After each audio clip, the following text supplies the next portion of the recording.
The following podcast is part of the Underdog Sports Podcast Network. For advertising information or to find more great podcasts, visit us at www.theunderdogsports.com and follow us on Twitter at RealTheUnderdog. Okay. Well, just for the record, we got the Sunny in Phoenix too. 52 to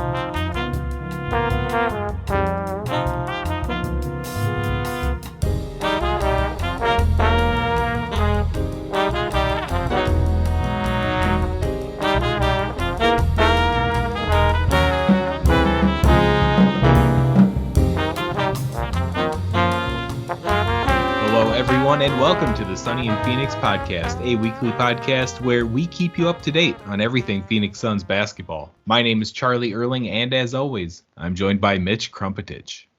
I don't know about you,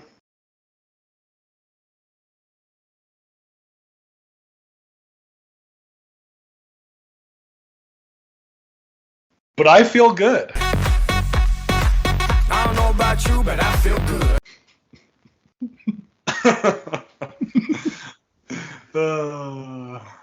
It's good every time.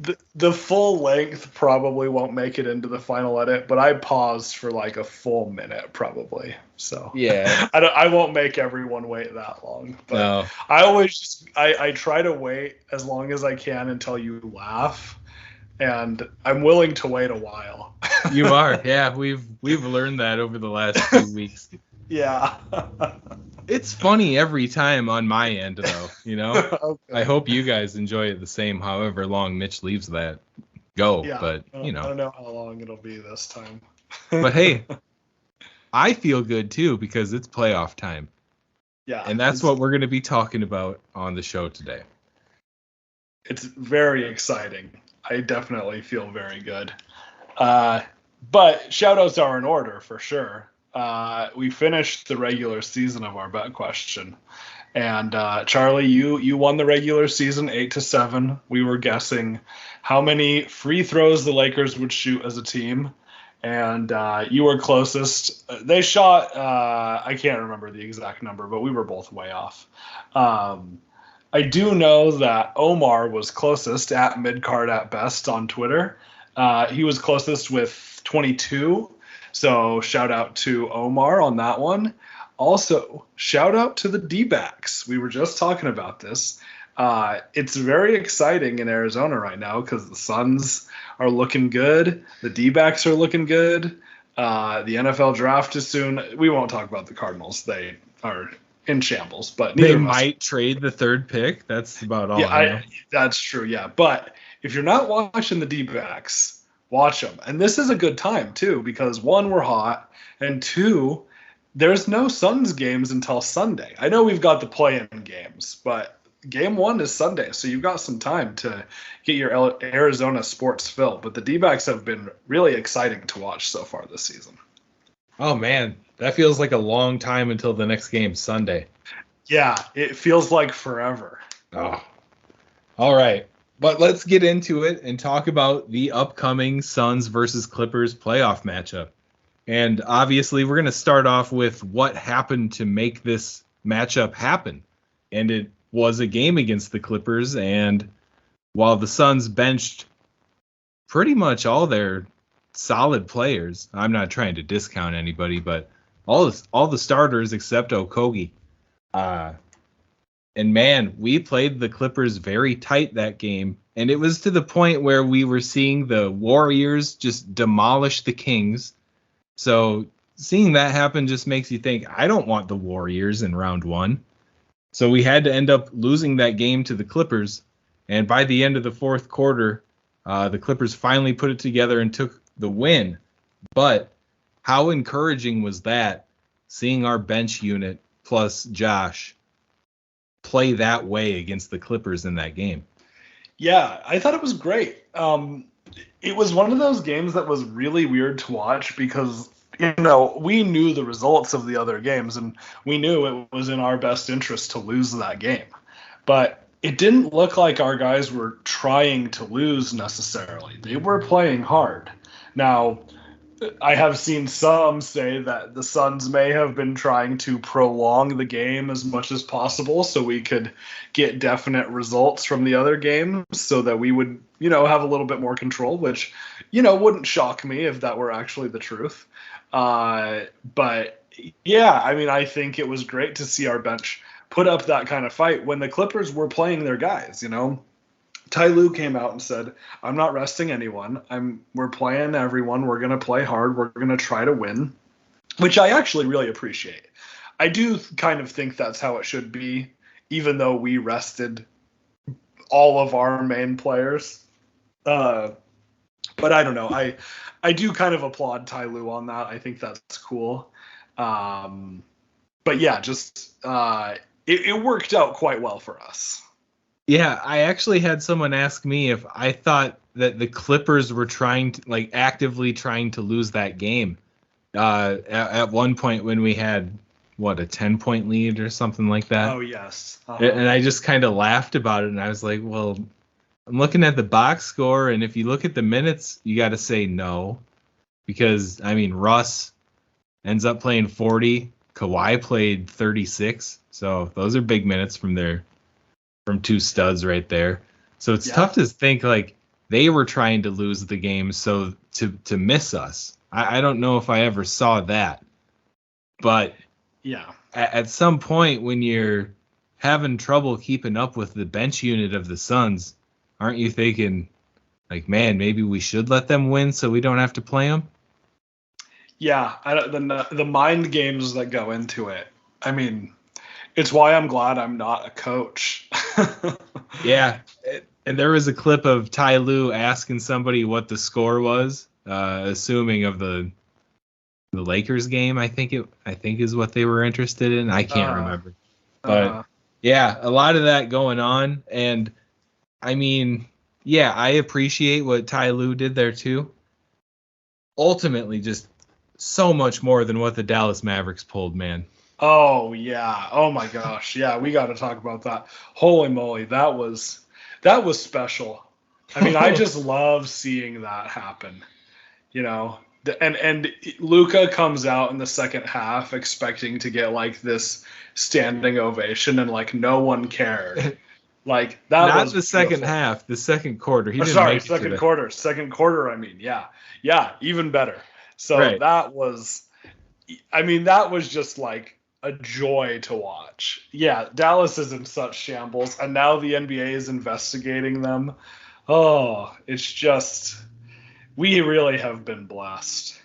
We have, man. And then when they interviewed Jason Kidd, and he pretty much blatantly said, yeah, we're tanking, more or less. Yeah, that's tough. I wonder if he knew he was on his way out or what, because I've never heard anything quite as blatant as the way he had put it. So. Yeah. Man, what's going to happen there? I just, everybody's eating humble pie over there, right? After all the smack talk. Oh, yeah. You'd like to think so, but I'm sure they're not going to be any more humble. They're just going to be the Suns' number one haters in the playoffs now. Right, exactly. Just like every other team that we've eliminated from the playoffs over the last couple of years, they all just hate us now. And right, that's okay for some reasons, but sure. I'm still not used to the Suns being one of the more hated teams in the NBA social media sphere. It's very odd to me. Yeah, the Mavs still think they're better than us, and it's you didn't make the playoffs. I don't get it, and it's a weird phenomenon that I see from. I think it's when teams go from being not very good for a while to pretty decent all of a sudden. Yeah. I've seen that a couple times. I remember when the Seahawks beat the Broncos in the Super Bowl. Seahawks, because I was a Broncos fan living in Washington at that time, and Seahawks fans would always talk so much smack, and I'm like, you won. Like, I should be the one getting mad, you know? and I'll admit, I was a bit upset at first, but I accepted it. Okay, we lost, whatever, move on. But, like, I got more hate from Seahawks fans than I ever expected. And I'm like, you won, you know? So I think we've got a little bit of that going on here. Like, Dallas fans get like a little bit of a taste of success and get like overly excited. Maybe that's a little bit of what it is. Yeah, that's a really good point. But yeah, happy trails to the Mavs. Hope they enjoy the early reservations in Cancun this year. Yeah, that's really fortunate. Yep, I'm sure they'll make the most of it. All right, moving along a bit here. And looking back at the season series with the Clippers this year, it's 2-2. And I'm sure this isn't going to shock anybody when I say this, but can you believe that in all 4 matchups that there were key players missing on both or either side in every single one of these games? Yeah, you know, and I think we could probably say that about most of our potential matchups, you know, whether it be the Lakers or the Warriors. You know, I think about both of our season series against those teams, and we weren't at full strength at times against both of them. So I think that's just kind of one of the themes for the season overall for us, is that we have really not been a complete team for a lot of the season. And I guess we're going to have to see how that bodes for us, because I think about how that could be a good thing where guys are rested. Chris Paul, for instance. Chris Paul is coming into the playoffs fresher than maybe ever before.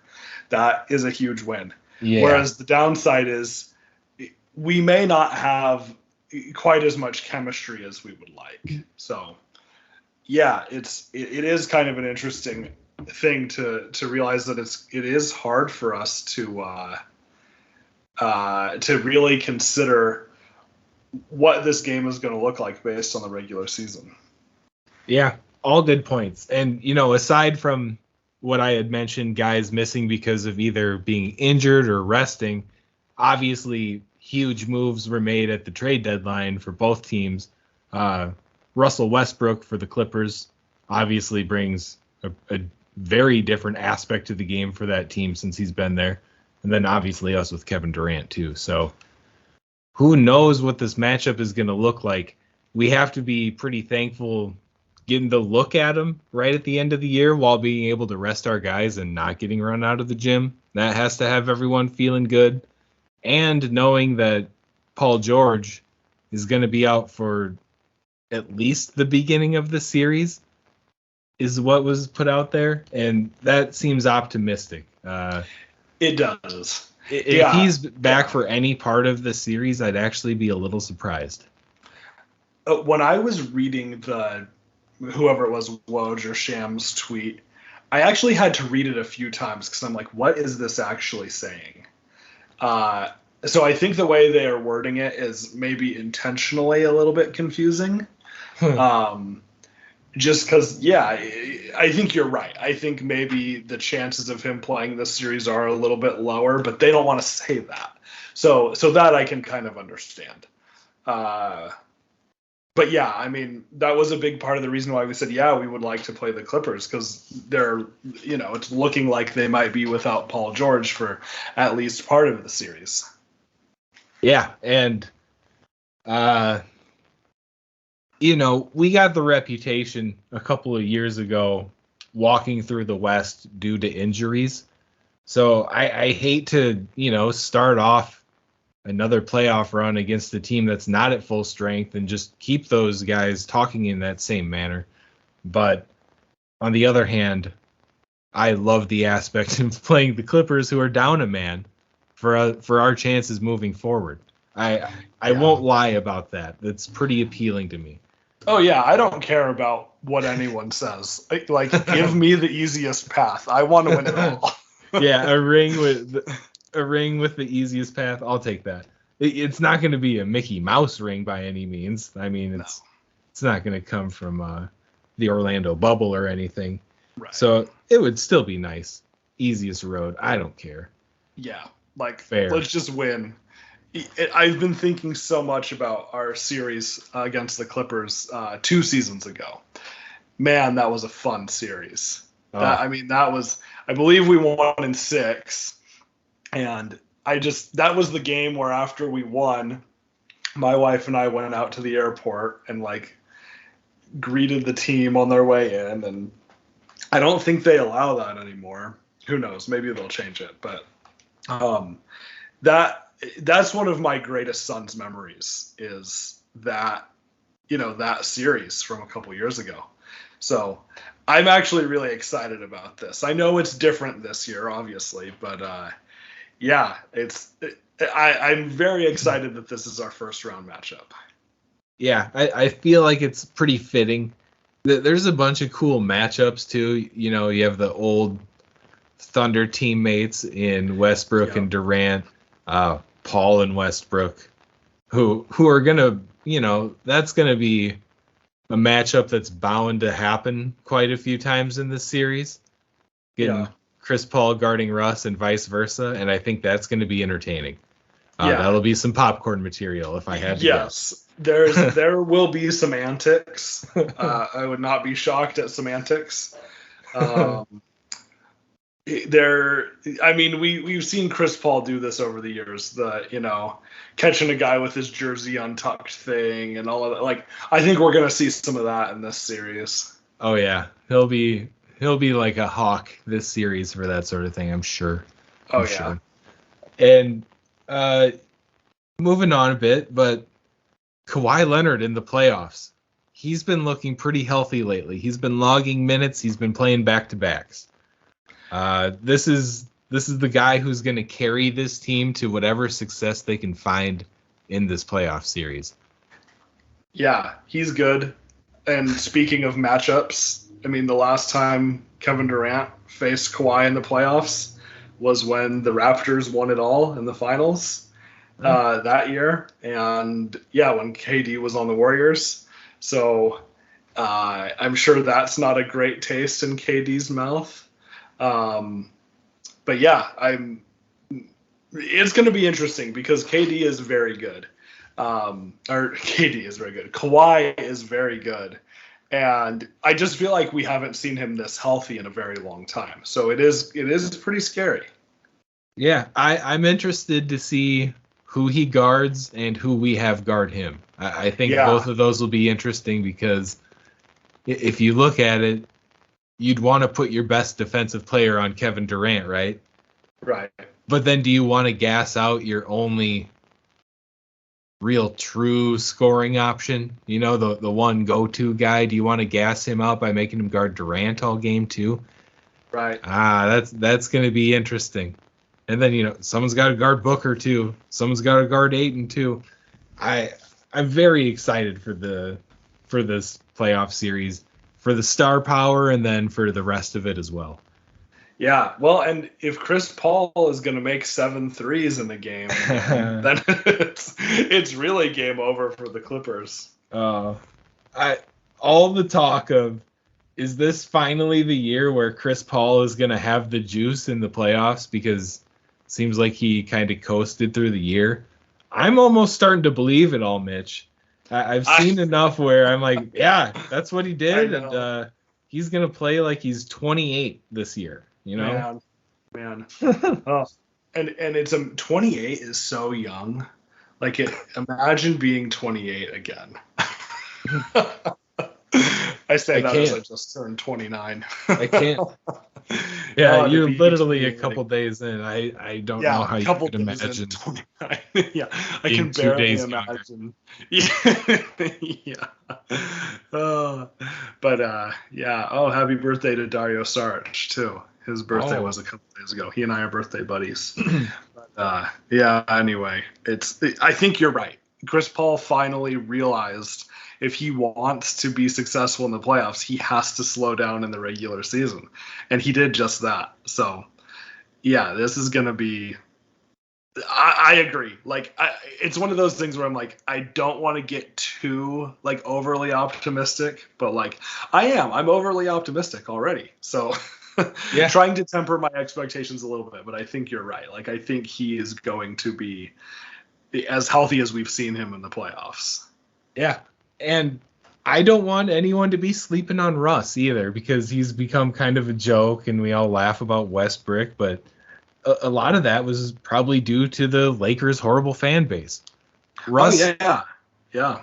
And the situation that he was in there with the Lakers, not good either. But since he's been a Clipper, he's averaging 16 points, 5 rebounds, and 7.5 assists per game on decent shooting splits. I mean, right. 49 from the floor, not terrible. 35 from downtown, okay. But only 66 from the line. But that's still a guy that we're really going to have to worry about. And still one of the players in the game who can really, really have an effect on the juice in the arena and the momentum. Yes. I feel like the crowd is always on just an extra level when Russ is in the gym. I feel like it's still like that, home or away. Because, you know, they're going to talk smack to Russ. Russ is going to get hyped up. And the dude can still dunk on people, too. So if he's doing that sort of thing, yikes. So I hope if we can, you know, keep Kawhi playing somewhat human and then keep Russ under some sort of taps, you got to worry about Norman Powell. But after that, I think we don't have a ton to worry about this series. Well, there's one other guy that I was thinking about, and it's Zubats. He has given us some trouble over the years. He's had a couple big games, and Ayton has had some trouble with him because we know Ayton has a hard time with the real physical big guys. So he's someone that we do have to kind of be a little bit on edge about, I feel like. That is true. He is just a mammoth of a man. He's so big. Yes. And, yes, you know, he is. That's where hopefully we just get him so tied up in pick and rolls all game where he's worried about that so much where he doesn't have a huge effect, you know, trying to protect the rim. Yeah. But on the other side of the ball, when he gets fed and he has Ayton pinned, I mean, that's tough defense when a guy that big has you on the block. Right. So, it's hard. Yeah.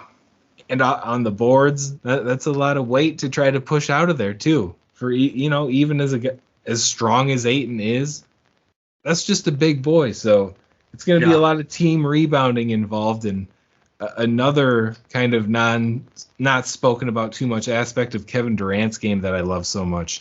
I mean, that's another 7-footer out there who can go grab rebounds. Right. Yeah. Good point. Yeah.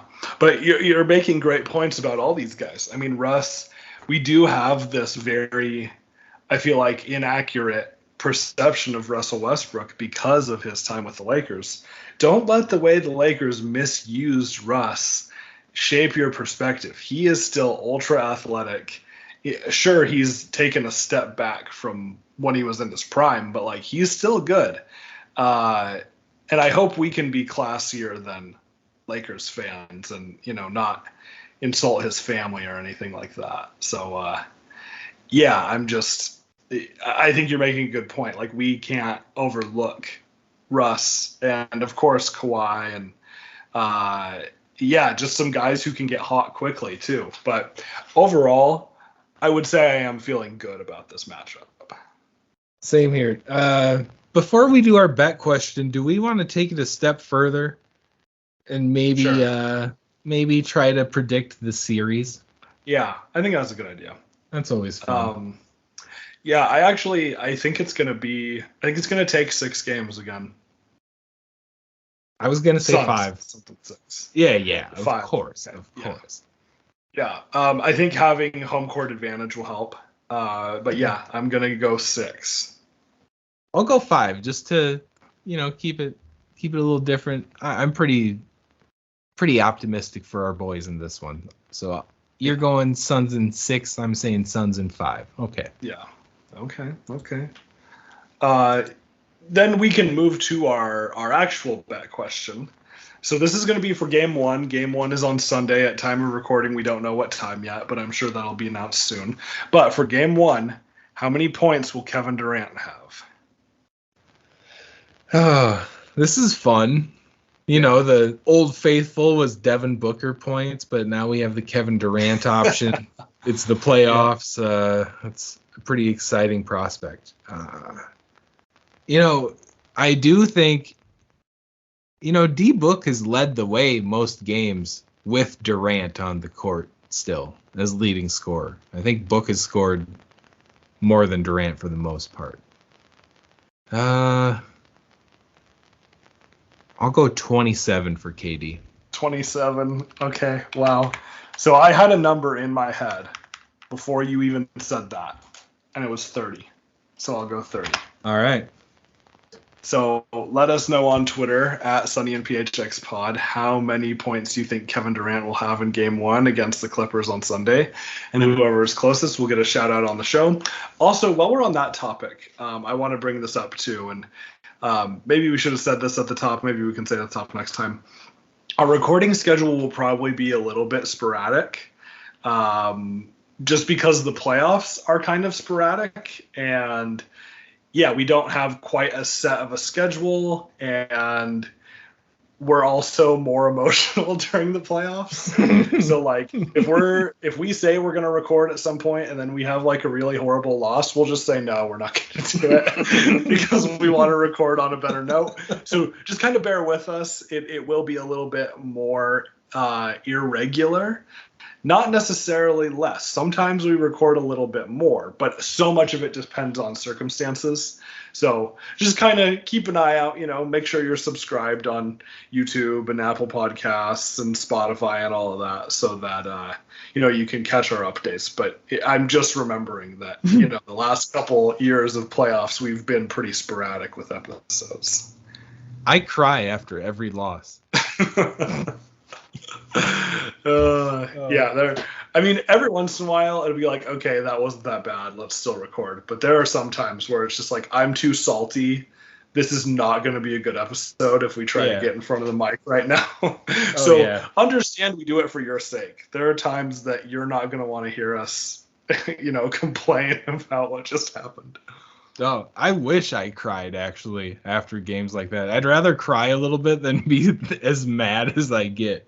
It's no fun for anybody. Right.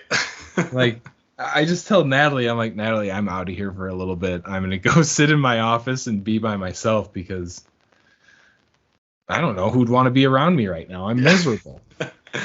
It's, for me, I feel like I move on pretty quickly because I try to remind myself no matter what, like, it's not that big of a deal. It's just a game. But there are times where I think for me, it's more during the game that is a little bit harder.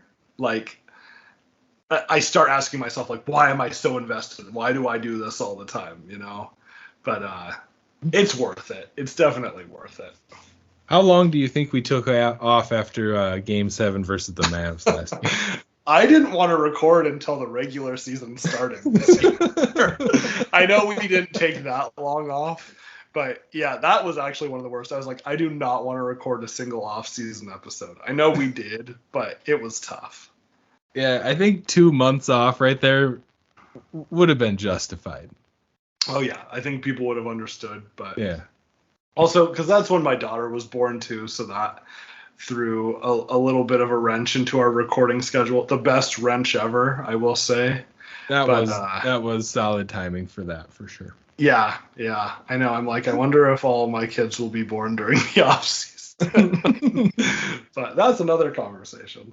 Yeah, we're not quite to non-sports yet. We'll save it for there. Not yet. Okay, we did the bad question. Let's just move on. Talk about some other matchups in the Western Conference that will be happening soon here. And first, we'll talk about the play-in games. I want to talk about the Minnesota Timberwolves. Who are playing the Lakers. The Lakers are the 7 seed. Timberwolves are the 8. And maybe the dumbest implosion I've ever witnessed for a team going into a situation like this. Yeah. Where you all saw it. Rudy Gobert and Kyle Anderson got into a little scuffle on the bench. Rudy punched him in the chest, and then they kicked him out and suspended him for this play-in game. And then McDaniels at halftime punches a wall and fractures his hand and is out. So, two guys who would be pretty essential in guarding, LeBron and Anthony Davis, just gone.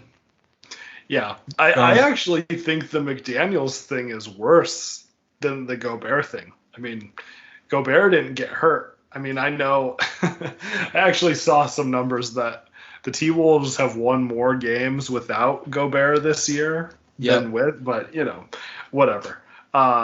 There's a lot of other stats that go into that. But McDaniels, one, has been really good this year. A big part of their offense, and two, so preventable. So unnecessary. Yeah. A 1-game suspension is one thing. Like, yeah, it's boneheaded, but that was conduct detrimental to the team, of course, but that's 1 game. McDaniels, I mean, now if they win, if they somehow make it past the play-in, that's a huge blow. Oh, man, their season just needs to end after that crap. It does. Is the way that I kind of look at it. But then again, let's just pretend that Rudy Gobert was actually worth the 5 first-round picks and they didn't have a worse record. Let's pretend it was like DeAndre Ayton on our team. Okay. If DeAndre Ayton punched Torrey Craig in the chest last game and they got into a scuffle and we were going to the play-in, would you want DA suspended for that game? No way. If you were the coach or the GM or whoever had the authority to make that decision, would you push it off or maybe turn it into a fine and a public apology or something? Because I don't know if they're really better without Rudy. That's one thing, but if they really needed him, do you think they would have done it? I don't know. I mean, we've heard these rumors all year long that the players on the T-Wolves don't really get along that well. There's some animosity towards guys. Yeah. They see, Rudy Gobert gets paid this much, yada, yada, yada. And I think we just really saw the culmination of that in this final regular season game. Or the scriptwriters paid McDaniels a lot of money to punch that wall to give the Lakers the easy path. I mean, we know the league wants the Lakers in really badly, so I'm just kidding. Well, I'm kind of kidding. No, but how lucky for them, though. That's kind of crazy. Man. Yeah. Not saying the Timberwolves would go out and spank them if they were at full health or anything either. Right. But that's a pretty lucky draw for them. So. Oh, yeah, absolutely. Very likely we'll be seeing a Lakers-Grizzlies playoff matchup for the 2-7. Yeah. And thankfully, I think the Grizzlies will handle the Lakers pretty easily. But that'll be a series. I'm excited to watch that one for sure. If that's how it goes, I think that'll be a fun series to watch. Yeah. Yeah, I mean, I guess it'll be youth versus experience. Yeah. And it'll be fun. Yeah. So how about we got the number 10 Thunder at number 9 New Orleans, who are obviously going to be without Zion Williamson. But yeah, the cooler part of this, I think, is OKC just putting together a season like this without Chet Holmgren. With all those young guys, it's pretty impressive. Oh, it's very impressive. I mean, OKC has been rebuilding for 2 years. And I know it's the 10th seed, I know it's the play-in, but they're in the quote-unquote postseason. OKC, I think they have done a great job with their rebuild. And I think this is actually the play-in game that I'm looking forward to the most. So yeah, it's I'm happy for OKC. I think this will be a good game. I think they have a really good chance to win this one too. Yeah, I'd put my money on OKC on this one too. And after that, I think even if Gobert is back for that next one, OKC is small ball basketball anyways, so it's not going to really affect them that much. I kind of like them coming in as the 8 seed, to be honest. Yeah, I could definitely see that. Yeah. And if SGA gets to the free throw line 20 times per game, I mean, that's, really. that's easy money right there. Ridiculous. But Okay. Moving on to the other matchup that we can talk about. We have Golden State at Sacramento. And like I mentioned earlier in the episode, their final game of the season where they win by like 50 or 60 or some it was crazy like 57 number or something. Yeah. So, I feel really bad for the Kings that this is what's going to happen in their first year back in the playoffs in forever. I think the Warriors will probably win this one pretty easily. Yeah, man. I was thinking, during our game against the Clippers, I was like, oh, Clippers can't be feeling good about this matchup because they were struggling against our bench. And then I saw the score of this one and then thought, oh, Sacramento's feeling that way times 10 right now. Right. Yeah. I mean, I really hope the Kings can make it interesting, but yeah, the Warriors they are looking good right now. Yeah, if they're firing on all cylinders like that, that's going to just be an ugly series, and no one's going to want to run into the Warriors like that. I mean, no. Even as confident as I am with our Suns right now, I don't want the Warriors playing like that. No, definitely not. No, I was like, please, please, please do not make it so we have to play them. And I am very relieved that we don't have to in the first round. So do you think they're just, Denver with the 1 seed? Do you see any potential for upset there out of any of those? I mean, the Lakers, I'd say, would be the one from those 4 that you could say, yeah, I could see that. What about the other 3, though? I mean, I think the Nuggets will win their first round series pretty easily. We know they haven't had the greatest playoff history, but the first round, I don't think it's going to be an issue for them. Yeah, I agree with that, too. That'll be, I can see Denver getting through there pretty easy. As long as it's not LA, excuse me, the Lakers that come in there, that could be a big challenge for them R1, but I don't see that. That's true. Even then, I don't know. I think I like the Nuggets in that series even.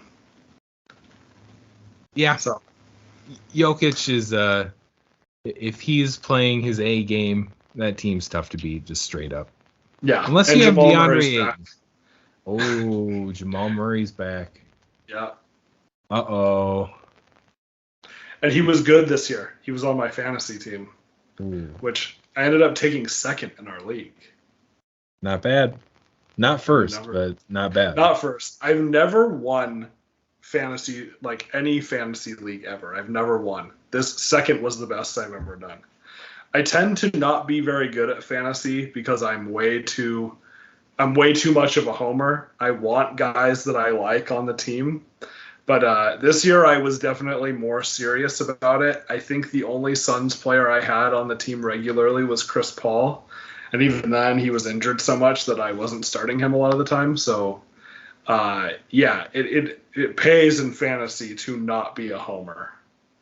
Oh, the 5 Suns, 5 Zags lineup. I did. That's winning. Funny. I did make sure to have 1 Suns player and 1 Gonzaga player on the team at all times. Yeah, I had Rui like all year. I actually had Suggs for a while, but then he was hurt and then he wasn't playing very well for a bit. But then I had Rui sitting on my bench. Yep. You did a good job, like curbing your homerism there, I'd say. No, I think I did too, and it worked out. I mean, really, the guy who moved the needle for me, aside from Giannis was my first round pick, but I had Kristaps Porzingis.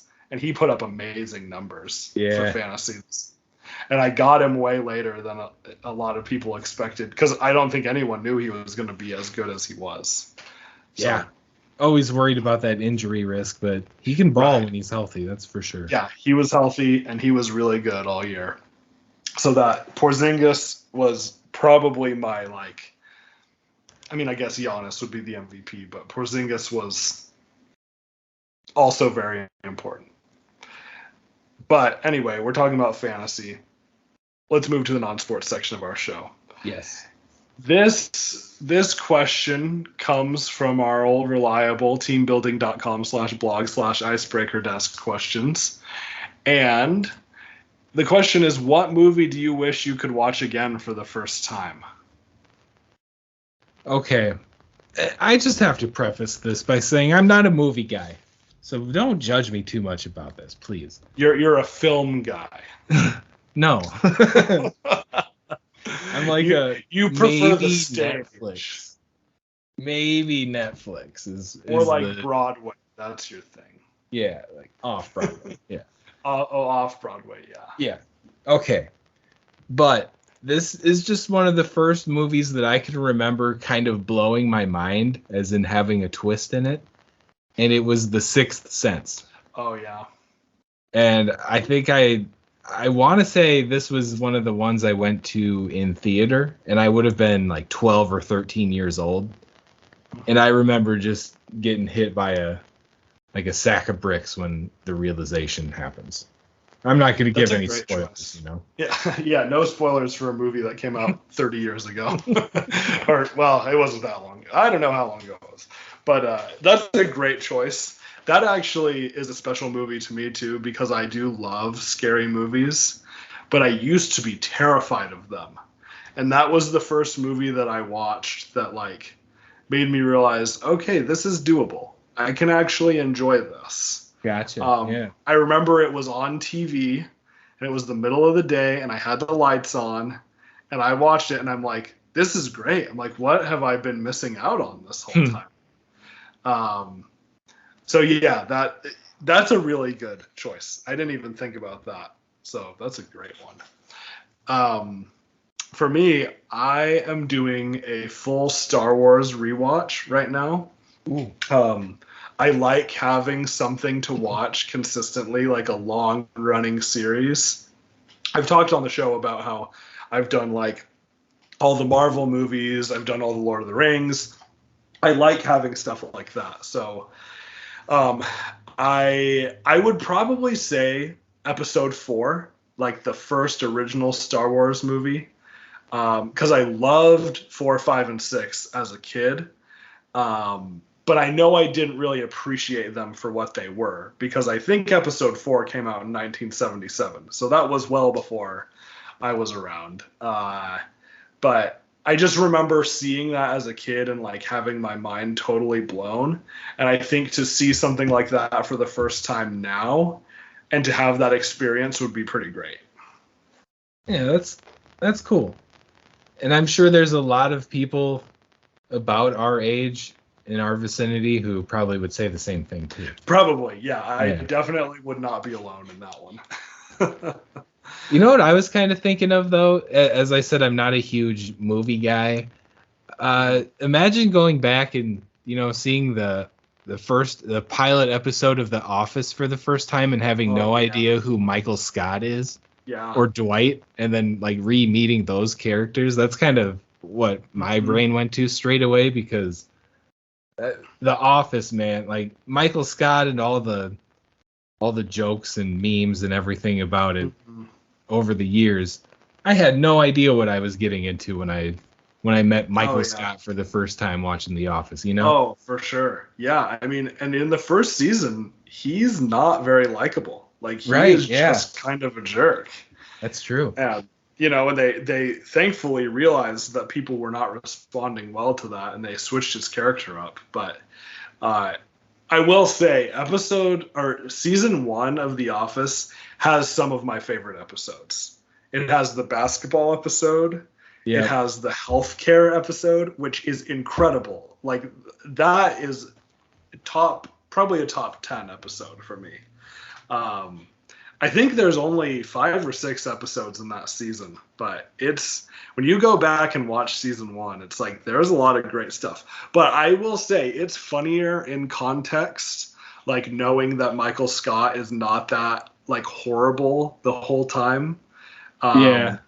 I think that definitely helps, because when I first started watching The Office, it was still airing when I was watching it, and so I had watched some episodes kind of here and there. not necessarily in order. And then I said, okay, I'm going to watch this on Netflix. I'm going to get caught up, and then I'm going to watch the episodes as they're released. And so I think that way of doing it actually helped because I knew Michael Scott as like a more likable character.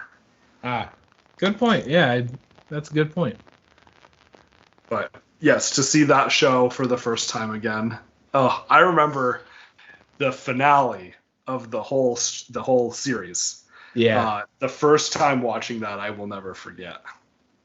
No, that it's one of the all-time great sitcoms. I gotta say it.